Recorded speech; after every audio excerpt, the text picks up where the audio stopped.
In America, you can bet on all kinds of things, from casinos to the booming business of sports gambling to severe weather to now, as of a few weeks ago, election outcomes for the first time in a century. Who's going to win in Michigan? Who's going to win in Georgia? And we showed these election contracts, everything from Senate contests to the presidential race to some people in Times Square, where one of the companies offering them is actually advertising. My initial reaction is just like, you can really do that? Like, that's legal? Okay, that's good. You said it's capitalism at its finest. Oh, yes, absolutely. It's definitely capitalism at its finest. Terrible. That's a terrible idea. I think people can get talked into a lot of things, but they can listen to that and be convinced that their vote's not going to count anymore. And that's the big concern for critics of election betting. Headlines worldwide now highlighting how Trump has extended his lead in those betting markets, while virtually all polls continue to show a razor-thin margin between the candidates.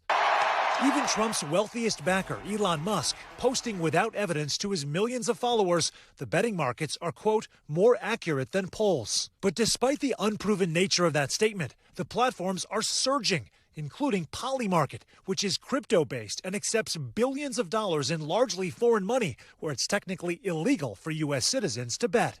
Responding to reporting that one person recently put $28 million down on Trump, Polymarket says it doesn't think the bets were trying to manipulate the market and that prediction markets are not opinion polls. All of it raising concerns that a handful of large wagers can potentially move the odds and public perception. $30 million to generate millions of impressions that can control a news cycle actually works out incredibly in terms of bang for buck. This is some of the most effective advertising you could buy.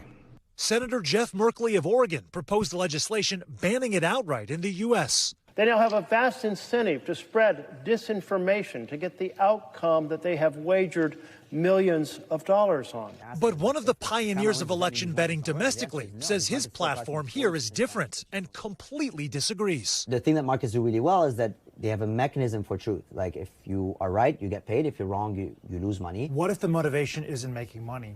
What if the motivation is trying to sway public opinion? That's great. Well, anyone who basically does that is going to just consistently be losing money against people that want to make money.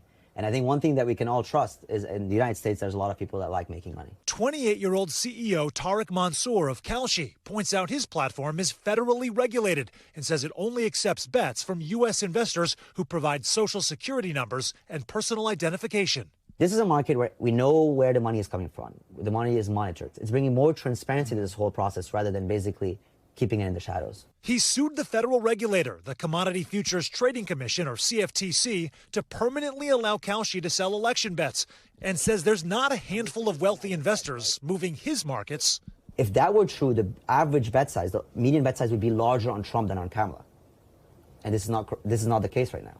As for how the market headlines are landing with the public.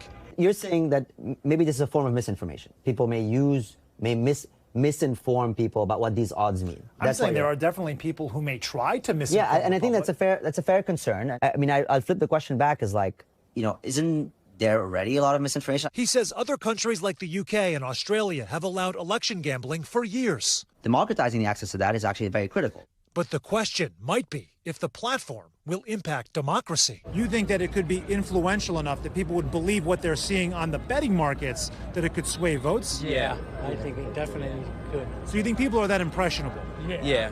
They are. As we mentioned, the legal fight here is far from over. The D.C. Circuit Court of Appeals has agreed to fast-track proceedings, but even then, the earliest this likely gets addressed is December, well after the election. In the meantime, investors and whoever wants to can continue to place bets on elections. Kalshi actually has a cap, Tom, of up to $100 million per bet. Some of the other platforms, it's in the hundreds or the thousands. It really just depends.